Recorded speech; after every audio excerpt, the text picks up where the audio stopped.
réponse. Jérémy Normand, on vous retrouve en direct de Moscou. Jérémy, vous avez donc rencontré l'un des proches de Poutine, je le disais, Piotr Tolstoï, le vice-président de la Douma. Donnez-nous un peu, Jérémy, le contexte de l'interview et puis d'une certaine manière, préparez-nous à ce que l'on va entendre. Plusieurs jours de négociations parce que Piotr Tolstoï n'aime pas lorsque ce n'est pas en direct. Il dénonce évidemment la censure qui serait en vigueur chez nous. Il avait jusqu'ici échangé sur notre antenne de façon directe en visioconférence. C'est la première fois qu'il s'exprime avec une équipe française venue ici de façon enregistrée. Il a accepté de nous rencontrer juste ici où on se trouve avec Étienne Grelet. En toile de fond, le Kremlin et la place rouge où justement Vladimir Poutine s'est exprimé au lendemain de sa réélection triomphale. Voilà le lieu de la rencontre. Pour l'atmosphère et l'attitude, vous allez voir que c'était très glaçant, très dérangeant. Cet homme est sûr de ce qu'il pense, il est la France et il nous souhaite beaucoup de mal si nous étions à envoyer les Français en Ukraine nous battre. On va écouter ce qu'il avait à nous dire. Et voici donc la première partie de cette interview. Bonjour Monsieur Tolstoï. Bonjour Jérémy, enchanté. Enchanté, c'est un bon endroit pour se rencontrer, c'est un bon endroit. Oui, on a le Kremlin derrière nous, on a le temps seulement. Il n'y a pas de soleil, mais bon. Bon, ici c'est presque aussi romantique que l'histoire de nos relations Russie-France. C'est deux pays qui se connaissent bien et vous êtes bien placé pour le savoir puisque vous êtes l'arrière-petit-fils de Léon Tolstoï qui a écrit Guerre et paix. Donc ces relations faites de haut et de bas, vous en savez quelque chose? Vous savez, les Russes sont toujours mécontents que dans la guerre et la paix, les premiers 10 pages, c'est en français. Ils disent, mais c'est quoi ça? Qu'est-ce qui ne va plus entre la France et la Russie? Pourquoi ça ne marche plus? Ça ne marche plus parce que les Français ont pensé qu'ils ont le droit de donner des leçons à des Russes. Après la fin de la guerre froide, ils ont imaginé qu'ils ont gagné la guerre froide avec les Américains.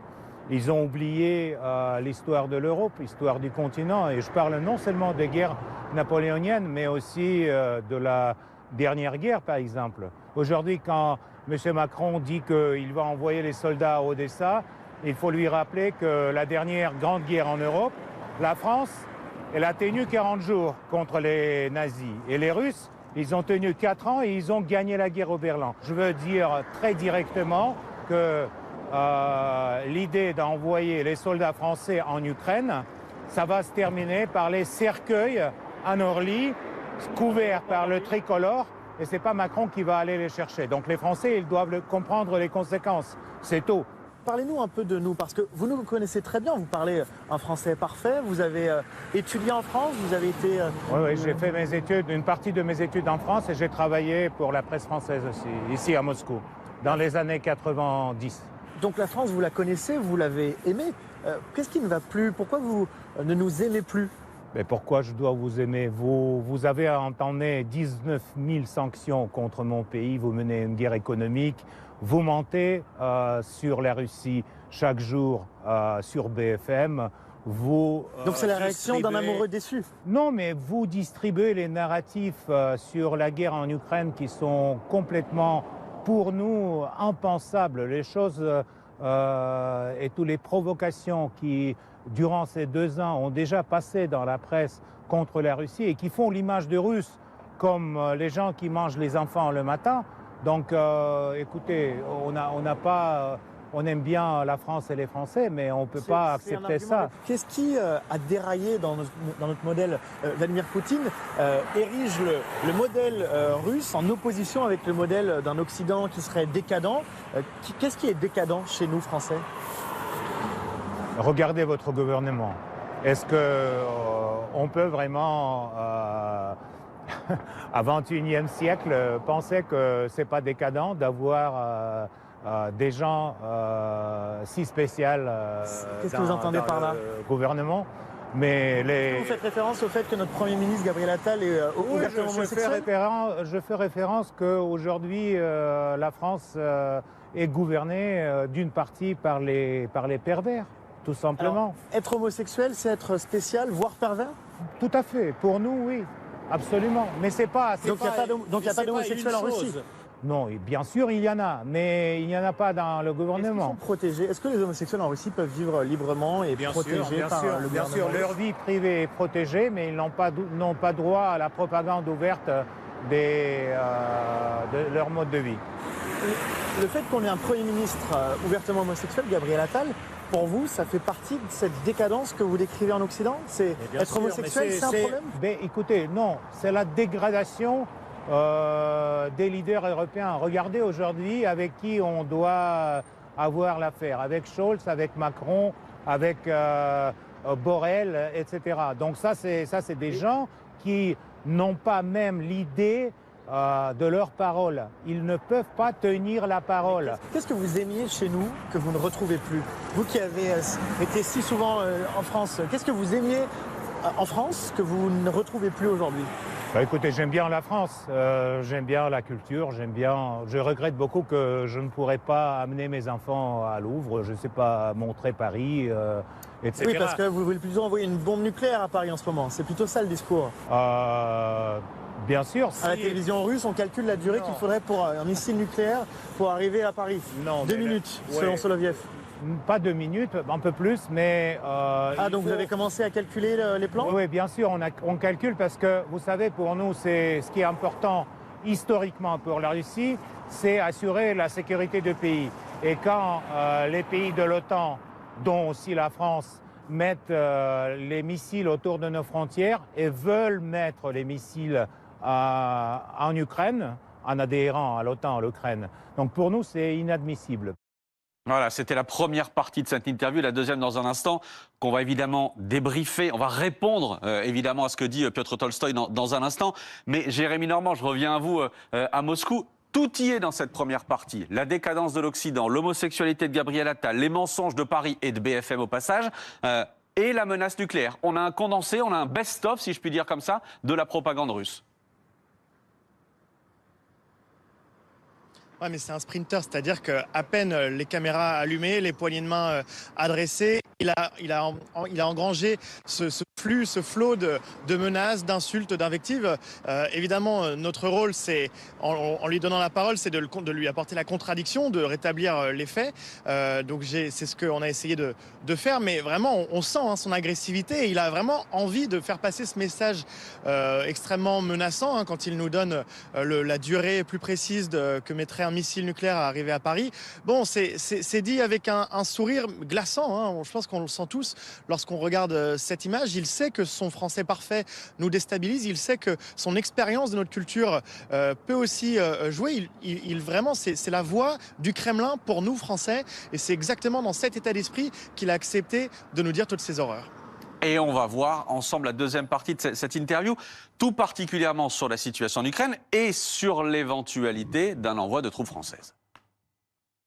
Bon, on a vu, on a entendu ici, traduit en russe, les mots d'Emmanuel Macron.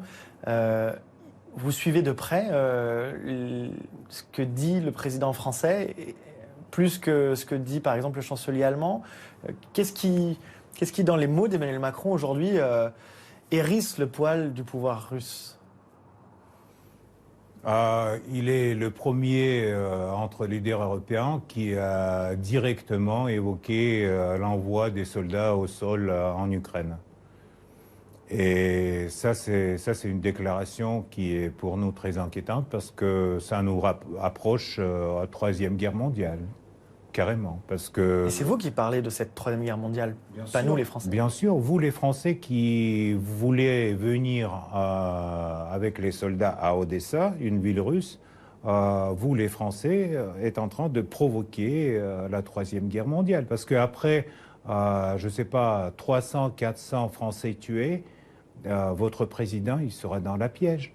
Il devrait soit accélérer l'histoire, soit augmenter la présence de troupes, soit retirer les troupes.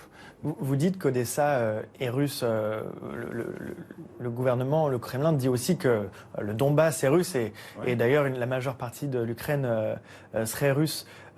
Historiquement, bien sûr, personne ne conteste la culture commune entre ces terres et la Russie. C'est pas la culture commune, c'est la même culture parce que c'est le même peuple. Mais moi, en tant que journaliste, je me suis rendu en Ukraine depuis le début de la guerre. J'ai rencontré des Ukrainiens et tous me disent leur volonté de rester à l'écart de la Russie, de garder leur indépendance, de rester ukrainiens et non pas de devenir russes. Est-ce que vous entendez cette voix des Ukrainiens qui vous disent « laissez-nous tranquilles, on veut être indépendants ». On a pendant 30 ans attendu que ces Ukrainiens arrêtent de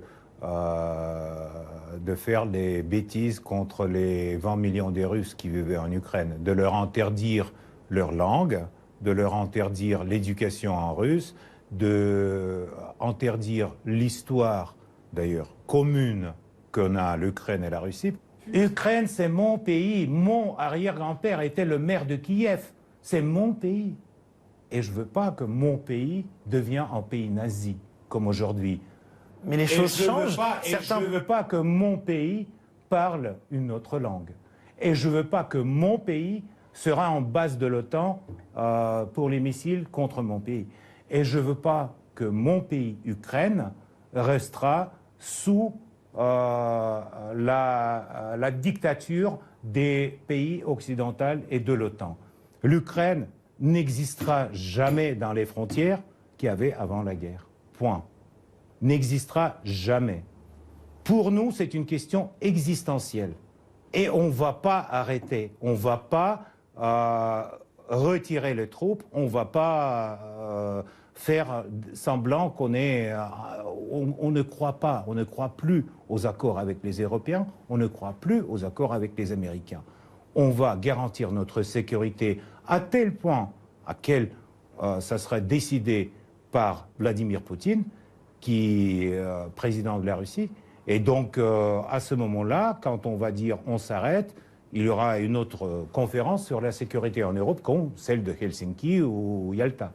C'est tout simple. Le président français, lui, refuse qu'on en arrive à cette situation.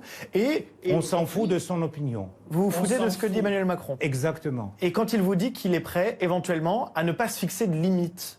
On s'en fout de ses limites. On s'en fout de Macron, de ce qu'il dit Macron. On s'en fout de limites de Macron. Et on va tuer... La France reste une puissance nucléaire. Vous l'avez en tête. Tout à fait, avec 200 missiles. Et donc, on va tuer tous les soldats français qui vont venir au sol ukrainien. Tous. Parce qu'aujourd'hui, il y en a, durant le conflit en Ukraine, 13 000 mercenaires, dont 367 Français et dont 147 ont déjà tué. Donc il y en a 147 citoyens de la France qui ont été tués en Ukraine. Et on va tuer tout le monde. Vous inquiétez pas. Bon, voilà pour cette interview. On s'inquiète un peu quand même. Oui, on est d'accord qu'on s'inquiète un peu.